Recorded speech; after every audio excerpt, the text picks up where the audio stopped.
जय श्री राम। आज बात करते हैं 11th के फर्स्ट चैप्टर की, द लिविंग वर्ल्ड। सबसे पहले इसमें बात करेंगे व्हाट इज लिविंग या what is the characteristic of living. Living की कैरेक्टरिस्टिक क्या है? वो सब चीज़ें जो यहाँ मैं लिखने वाला हूँ जिनमें ये सब प्रॉपर्टी होगी, इसका मतलब वो सब लिविंग है। फर्स्ट प्रॉपर्टी क्या है?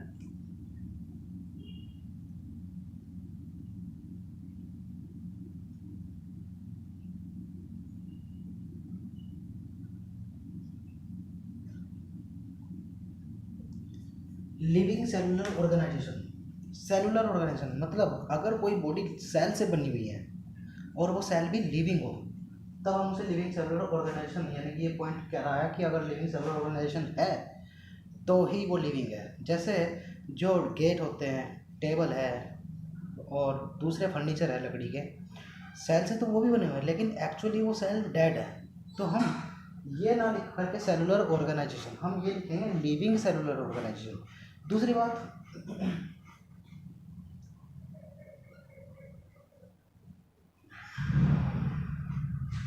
कॉन्शियसनेस। कॉन्शियसनेस का मतलब होता है कि जब कोई ऑर्गेनिज्म किसी एनवायरमेंटल चेंज के अगेंस्ट रेस्पॉन्स करता है, उसे कॉन्शियसनेस बोलते हैं। अगर गर्मी होती है तो हम स्वेटिंग करते हैं, पसीना निकालते हैं। सर्दी होती है हम शिवरिंग करते हैं, कपकपाते हैं एनर्जी जनरेट करने के लिए। हाथ गर्म पे लग जाए हाथ हटा लेते हैं। ठीक है, ये सब क्या है? कॉन्शियसनेस। हम एनवायरमेंट के अगेंस्ट, जब बदलता है एनवायरमेंट तो उसके अगेंस्ट रेस्पॉन्स करते हैं। रेस्पॉन्स करने को बोलते हैं कॉन्शियसनेस। तीसरी बात,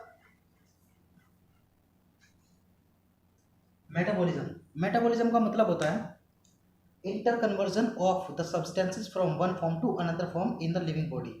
लिविंग बॉडी के अंदर सब्सटेंस एक फॉर्म से दूसरी फॉर्म, दूसरी से तीसरी, या तीसरी से दूसरी, या तीसरी से पहली फॉर्म में कन्वर्ट होते रहते हैं, उसे बोलते हैं मेटाबॉलिज्म। ठीक है, दो तरह का होता है मेटाबॉलिज्म।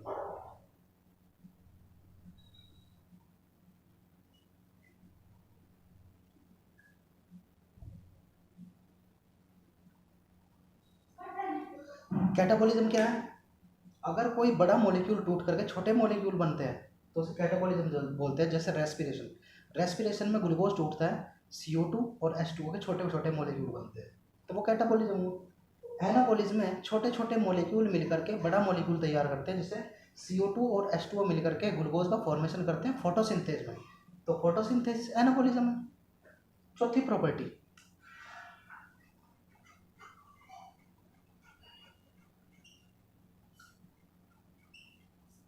रिप्रोडक्शन।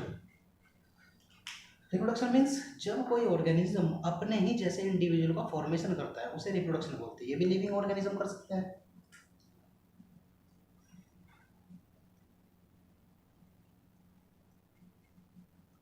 एक्सक्रीशन का मतलब होता है अपने अंदर से, अपनी बॉडी के अंदर से मेटाबॉलिक वेस्ट को निकाल करके एक्सक्रीट आउट करना, अपनी बॉडी से वेस्ट मटेरियल को रिमूव करने को बोलते हैं एक्सक्रीशन। ये भी लिविंग ऑर्गेनिज्म ही करता है।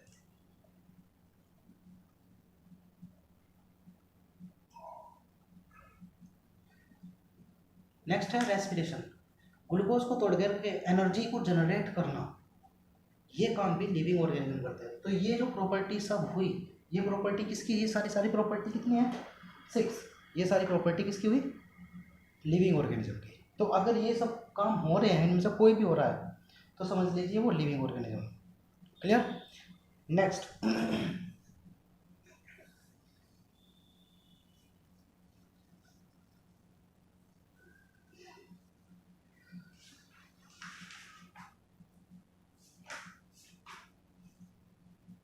नेक्स्ट जो बात करेंगे बायोडाइवर्सिटी।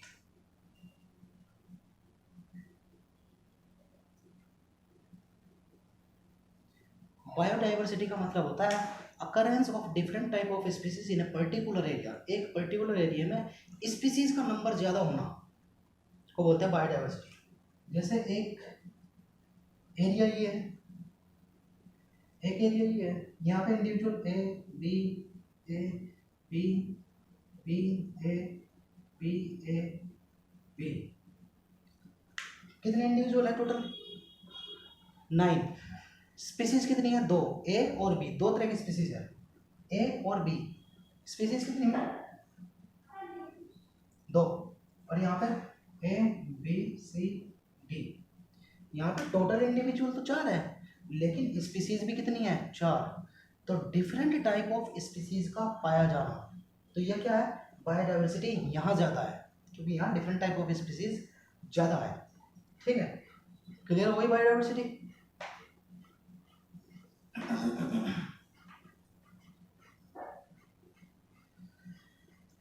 अब बात करते हैं टैक्सोनॉमी की।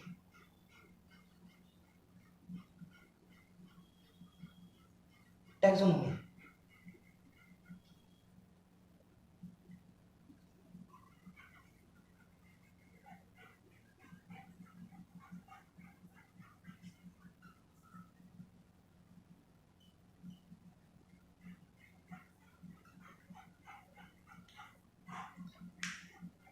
study of identification, nomenclature and classification of an organism is called taxonomy.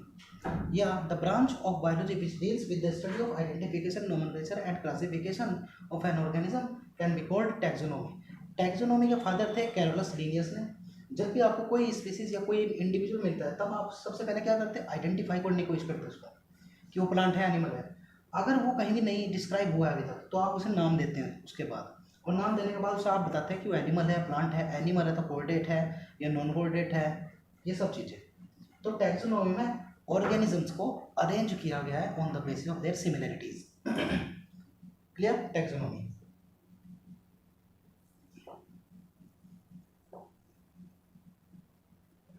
उसके बाद बात करते हैं बायोनोमियल नोमेनक्लेचर।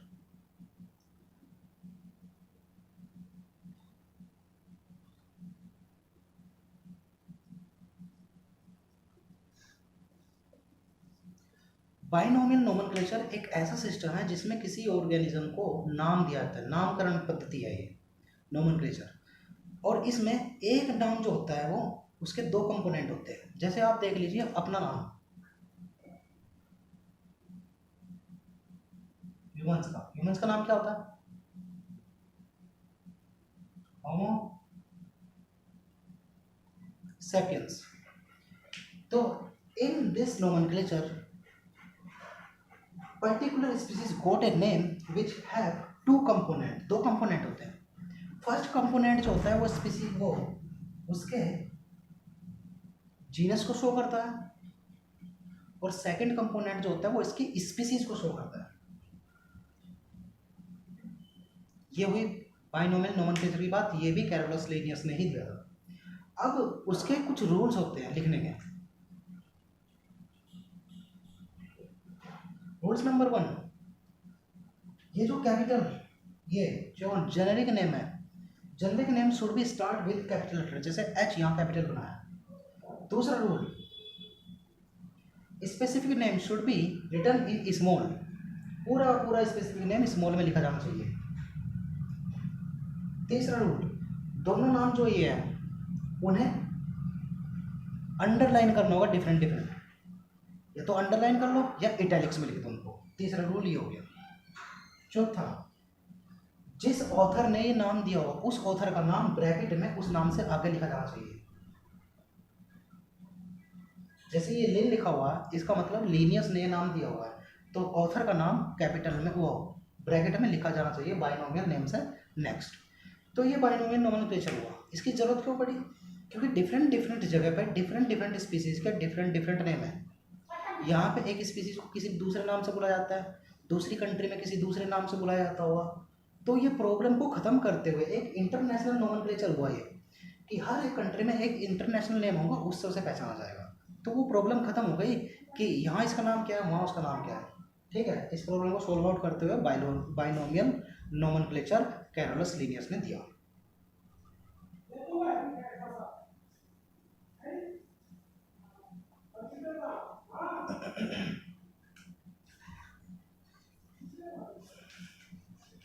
उसके बाद बात करते हैं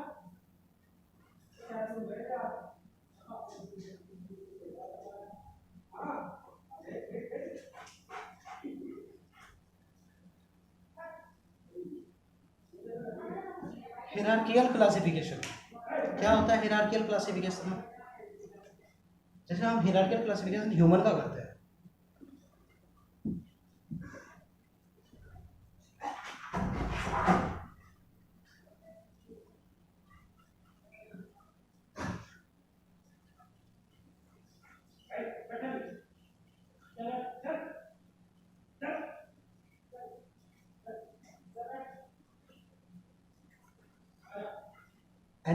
वो हमारा किंगडम क्या है, एनिमेलिया। फाइलम क्या है, कोर्डेटा, रीढ़ की हड्डी है। क्लास क्या है, मैमेलिया। ऑर्डर क्या है, प्राइमेट। फैमिली क्या है, होमिनिडी।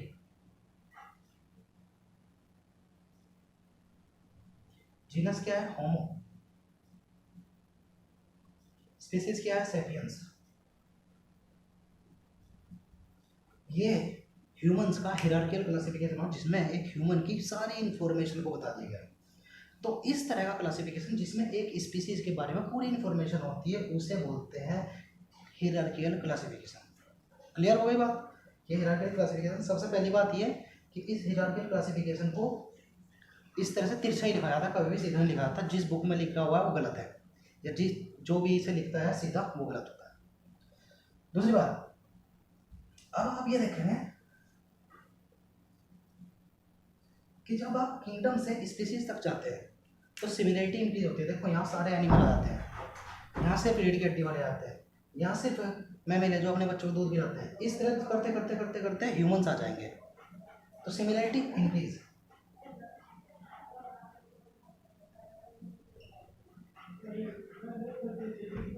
लेकिन अगर यहाँ से ऊपर जाते हैं तो सिमिलरिटी डिग्री होती है। यहाँ ह्यूमन है, यहाँ एप्स भी आ जाएंगे, यहाँ दूसरे और यहाँ और, इस तरह सारे एनिमल यहाँ बढ़ते जाते हैं। तो सिमिलरिटी अगर इसके जिससे किंगडम तक जाते हैं तो सिमिलरिटी डिक्रीज होती है।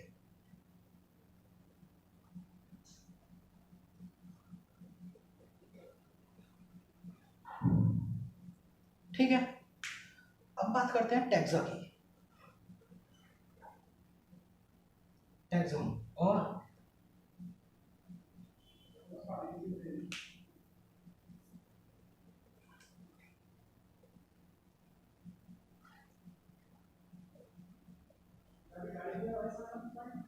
देखो, जब किसी स्पीसीज के बारे में कोई इंफॉर्मेशन किसी के थ्रू दी जाती है, जो वो इंफॉर्मेशन दे रहा है वो होती है कैटेगरी। जैसे किंगडम एक इंफॉर्मेशन दे रहा है एनिमेलिया की, तो किंगडम एक कैटेगरी है। फाइलम भी एक इंफॉर्मेशन दे रहा है कि कोर्डेटा, रीढ़ की हड्डी वाले, तो फाइलम भी एक कैटेगरी है। तो इस तरह से सारी कैटेगरी हो गई। और जो वो इंफॉर्मेशन होती है वो बोली जाती है टैक्सोन। क्लियर बात। Category, taxon. टैक्सोन की डेफिनेशन क्लियर हो जाएगी। The information provided by any category is called taxon. Taxon को रैंक भी बोलते हैं, रैंक। क्लियर। तो ये बात हुई टैक्सोन की और कैटेगरी की। अब बात करेंगे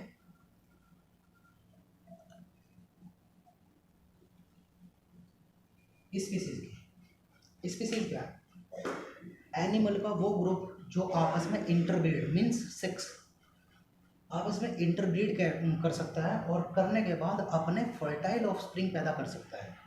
फर्टाइल ऑफस्प्रिंग का मतलब अपने ऐसे बच्चे पैदा कर सके कि वो बच्चे अपने भी बच्चे पैदा कर सकें। तो group of an individual which can interbreed and produce fertile offspring naturally, बात है नेचुरली, फोर्सफुली नहीं, इज कॉल्ड स्पीसीज।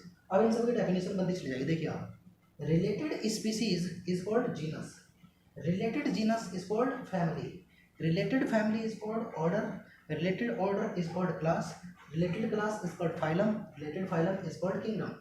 ये एनिमल के लिए। लेकिन एनिमेलिया में फाइलम लगता है तो प्लांट में डिवीजन लगता है वर्ड।